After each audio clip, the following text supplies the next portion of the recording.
Assalamualaikum warahmatullahi wabarakatuh. Sebelumnya perkenalkan, nama saya Syahidin Lubis. Di sini saya akan sedikit menjelaskan tentang takdiru maulud madrasatu fi nusus Arabiyah. Jadi saya akan sedikit menjelaskan tentang analisis dalam sebuah kalimat bahasa Arab. Baik, langsung saja ke materinya. Oke, yang pertama yaitu perbedaan antara kinayah dan majaz. Kinayah dan majaz merupakan unsur dari kajian balaghah, yaitu ilmu bayan. Kinayah dan majaz ini memiliki kesamaan, yaitu memiliki makna konotatif, makna majazi, dan makna denotatif, makna hakiki. Jadi makna konotatif ini makna awal, makna baru, sementara makna hakiki ini makna lama gitu. Jadi makna asal. Nah, walaupun memiliki kesamaan, uslub kinayah dan uslub majaz majaz, majaz ini memiliki perbedaan pula. Uh, di antaranya itu berikut. Yang pertama, dari segi pengertian. Nah, majaz adalah suatu lafaz yang dimaksud makna majaz dan tidak boleh menggunakan makna hakiki. Jadi kayak kalau majaz ini memang memiliki makna lain gitu, dari bukan makna aslinya, itu menjadi makna yang lain gitu. Kemudian ada kinayah. Nah, kinayah ini adalah suatu lafaz yang dimaksud adalah makna lazim atau majaz serta boleh menggunakan makna hakiki. Jadi kinayah ini bisa menggunakan makna baru, makna lama, dan juga bisa menggunakan makna baru gitu. Bukan maksudnya bisa menggunakan uh, makna secara hakiki, dan juga bisa makna secara majaz. Jadi kayak bukan bisa makna memang digunakan pada suatu kata tersebut, dan juga bisa menggunakan makna yang lain. Contohnya itu kan ada sebuah kalimat ini, uh, ada banyak orang yang berebut kursi. Nah, kursi ini bisa kita maknani memang bangku kursi, yang dimana orang-orang atau siswa atau pelajar pasti akan berebut kursi duduk yang entah itu paling depan ataupun paling belakang gitu. Nah, tapi bisa juga dimaknai seperti makna majaz, yang artinya itu banyak orang-orang yang berebut kursi kekuasaan gitu. Nah, itu contohnya. Kemudian ada qarinah. Qarinah ini sebagai indikator. Pada majaz qarinah bisa bersifat lafziyah dan bisa juga bersifat maknawiyah. Nah, qarinah ini mencegah penggunaan makna hakiki pada kata yang mengandung majaz, agar tidak terjadi kekacauan dalam ucapan serta hilangnya kejelasan dari ucapan tersebut.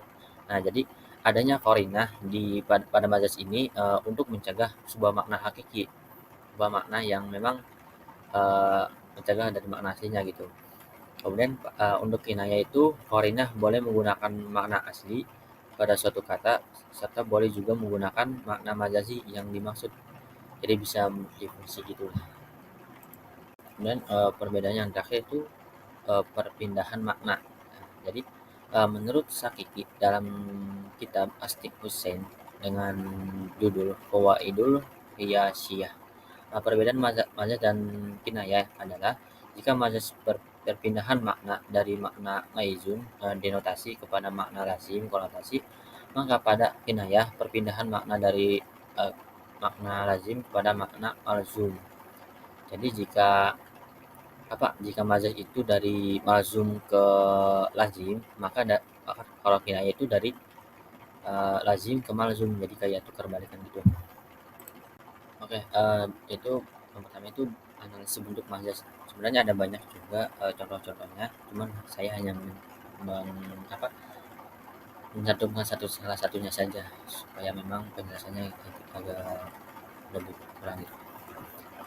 Contohnya itu pada sebuah ungkapan dalam surah Al-Maidah yang berbunyi wa idza sami'u ma unzila ila rasuli tara maaf wa idza sami'u ma unzila ila rasuli tara ayunahum tafidu minan dam'i mimma arafu minal haqq yaquluna rabbana amanna faktubna ma'as syahidin. Nah, contohnya itu artinya, dan apabila mereka mendengarkan apa yang diturunkan kepada Rasul, maksudnya Nabi Muhammad SAW, kamu lihat mata mereka mencucurkan air mata disebabkan kebenaran Al-Quran, maksudnya kebenaran dari Al-Quran yang telah mereka ketahui dari kitab-kitab mereka sendiri, maksudnya dari kitab-kitab yang terdahulu sebelum Al-Quran.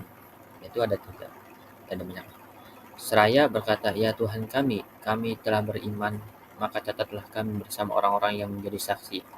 Maksudnya itu saksi atas kebenaran Al-Quran dan kenabian Muhammad SAW. Pada ungkapan tersebut ada sebuah kata, yaitu tafidu minandam. Nah, maksudnya itu air matanya tumpah. Nah, lafaz tumpah ini yang berkedudukan sebagai musta'ar minhu. Nah, pengertian tafidu itu tumpah dalam pengertian awalnya adalah untuk menggambarkan terbuangnya air dari suatu wadah atau tempat karena tempat tersebut telah penuh atau terlalu penuh sehingga air yang tertampung itu keluar dari wadah tersebut. Alaqah musabah dari isti'arah di atas adalah mata diibaratkan wadah sehingga apabila sudah penuh isinya maka yang tertampung oleh wadah tersebut akan keluar atau tumpah. Qarina dari isti'arah ini adalah tafidu minal dam yang mengidentifikasikan bahwa lafaz tidak digunakan pada makna aslinya, sedangkan jenis isti'arah ini adalah isti'arah tasyidiyah tabaiyah karena musta'arnya merupakan fi'il mudhari' yang mustaq. Jadi kata ini Pak tadi tuh tafidu minal dam ini artinya yang air yang tumpah gitu, meneteskan air. Kadang-kadang kita juga ada yang bilang gitu, air mataku telah tumpah ke bawah gitu. Kemudian ada analisis bentuk kinayah dalam Al-Quran. Contohnya itu pada surat At-Takasur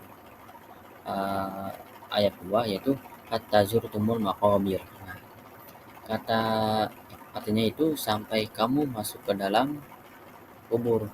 Nah, muka nabinya itu masuk ke dalam kubur. Nabinya itu dihampiri kematian dan dikuburkan.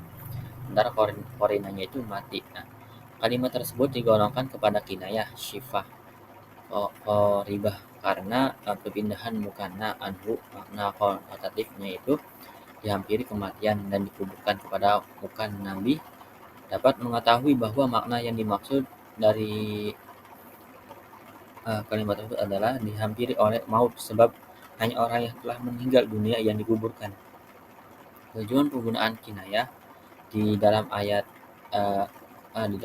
di atas itu adalah untuk memperhalus bahasa dari makna yang diperoleh dari ayat tersebut, jadi makna asli dari ayat tersebut. Baik, segitu saja penjelasan dari saya. Wassalamualaikum warahmatullahi wabarakatuh.